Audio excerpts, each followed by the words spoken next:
Para fijar posición tiene la palabra el Grupo Mixto. Gracias, señor presidente. Bien, yo creo que a la altura en la que nos encontramos ya de la legislatura, este asunto de la reducción del sector público autonómico puede ya calificarse como un acto fallido de este Gobierno. Yo no tengo ningún empacho en reconocerlo así. La primera ley, efectivamente, nosotros la apoyamos, la votamos, porque entendimos que era el inicio de un camino, el inicio de un proceso que tenía que conducirnos, efectivamente, a esa reordenación del sector público.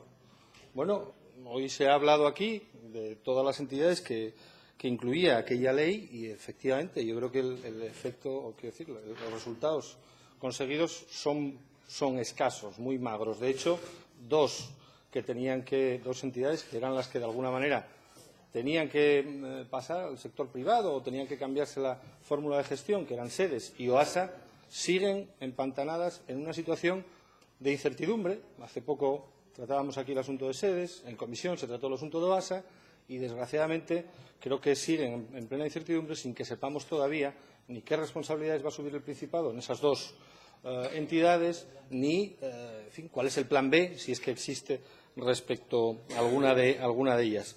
Yo creo que esto dependía de la voluntad política. Yo creo que ustedes nunca tuvieron esa voluntad política de reordenación del sector público. A mí no me duelen prendas en reconocer que tiene que tener la vocación de reducir el gasto. ¿Por qué?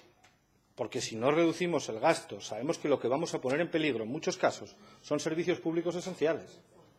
En muchos casos sí, usted se preocupaba ahora, por ejemplo, del empleo público y hablaba de los 9 puestos de trabajo de la Sociedad Regional de Recaudación. Pero aquí hemos tratado reiteradamente con cifras dispares, es cierto, con cifras muy dispares en unos casos en otros, pero desde luego todas muy por encima de los 9, las reducciones, por ejemplo, en el sector de la educación.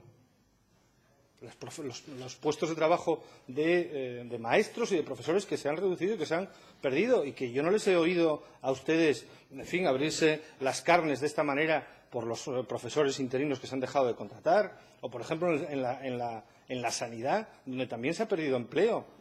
Esa dicotomía entre el empleo estructural y el empleo no estructural y demás. No les he oído en fin, ya le digo, esa preocupación por los puestos de trabajo en servicios tan esenciales como la educación o como la sanidad. Y, por ejemplo, de cuestiones que no se han hecho y que fueron compromisos asumidos por el propio presidente o algún consejero en esta Cámara, el sector público fundacional. No se ha hecho absolutamente nada. Los centros tecnológicos, su posible fusión o su posible reordenación, que también fue otro compromiso del consejero de Economía, no se ha hecho tampoco absolutamente nada a estas alturas.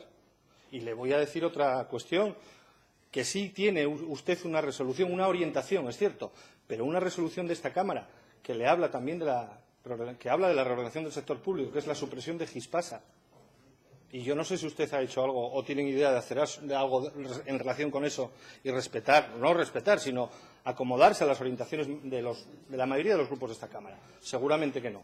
Pero porque, al final, efectivamente, eso depende de la voluntad política y de la vocación que uno tenga. Si uno pretende mantener todo el entramado a toda costa y a cualquier precio, seguramente que al final lo que acabará sufriendo será lo esencial y serán los puntos más débiles. En este caso, aquellos casos, vuelvo a decir, de empleados de la educación, de maestros, de profesores o de enfermeros o ATS, por ejemplo, de los cuales ustedes no se acordaron cuando reducieron ese empleo y era también empleo público. Nada más. Muchas gracias.